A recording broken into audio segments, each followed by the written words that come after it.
Gemini. All persons born from May 20th to June 20th, inclusive, were born under the sign of Gemini.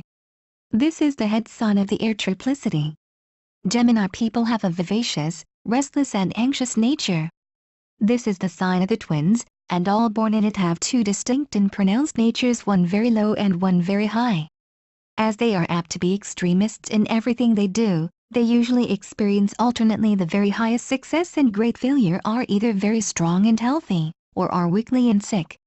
There is only one thing for a Gemini person to do, and that is to first realize his dual nature and then go to work with a grim determination to kill the lower or base nature.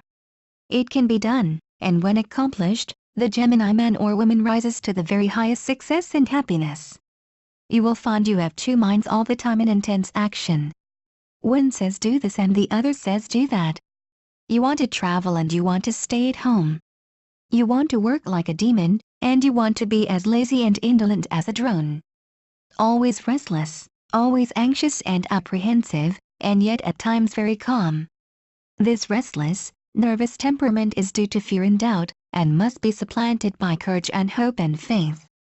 As a matter of fact, there is no person who can do more and achieve greater success than you can if you will only understand how favorably you are born and your great and wonderful forces of the unseen world which are always ready to help you, if you will only give these powers half a chance.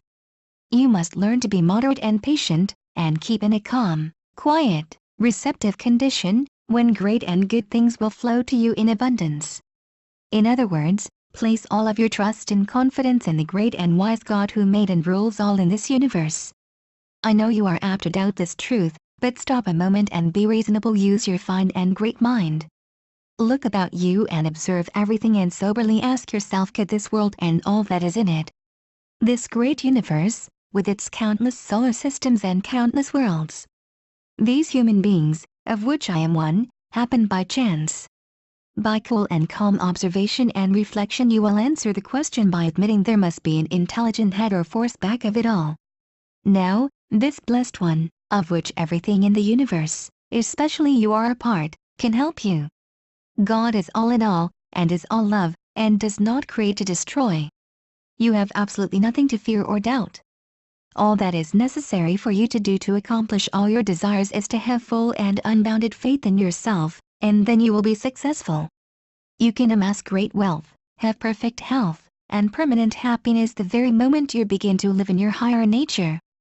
Worry, discontent, complaining and murmuring will keep you in darkness and misery. Improve your mind, study and read much, observe more, and understand knowledge and wisdom brings to man all power and all force and all success and happiness. You must get full control of your desires, appetites and passions, and not be too anxious, too ambitious or too impatient. Learn to not worry, hurry or scurry through life. Do one thing at a time and do that one thing well. Whenever you start any undertaking, don't stop until you bring it to an end. Associate with refined and educated people as much as you can, and do not place too high value on your abilities. Give to all beings, especially animals, great love, and try to be kind and gentle to everyone. Get a good loving partner as a husband or a wife. Marriage is very beneficial to Gemini people. If you are married, do all you possibly can to make your home a bright and happy one. Be temperate in all things, especially in eating and drinking, and avoid all foods or drinks which excite or make you restless. Gemini people ought to eat sparingly of flesh or animal foods. Listen to music, attend lectures, churches and public meetings. Read much about successful men and women. The study of metaphysics and the occult sciences is very beneficial to Gemini people. Don't be too sensitive or timid. Remember you are a wonderful being and can accomplish much. That there is no such thing as failure to one born in your sign.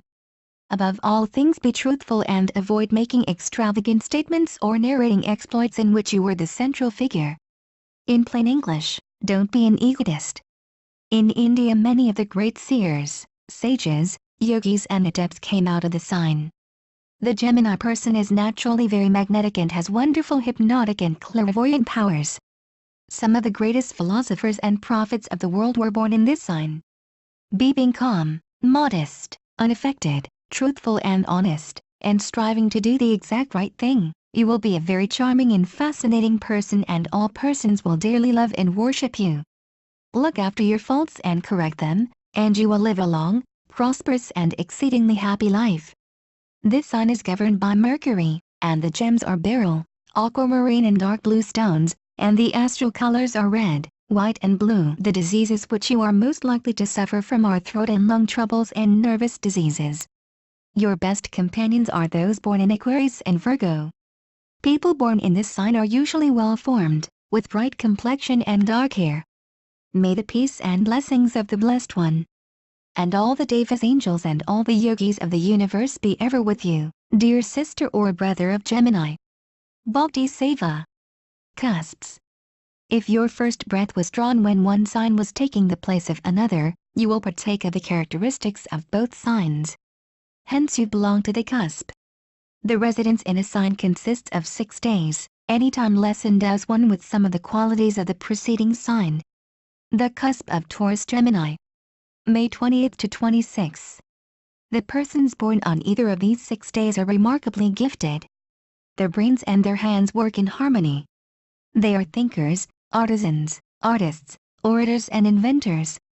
Without early training, they often develop abnormally and spend their time in sensuous enjoyment. Under these conditions, the women are either chronically nervous or hysterical, and the men without proper development are careless of their manners and reputation and are liable to be loud-voiced. But, under wise direction, the very opposite exists for both sexes. You will find good taste displayed, and very refined people are developed in this cusp.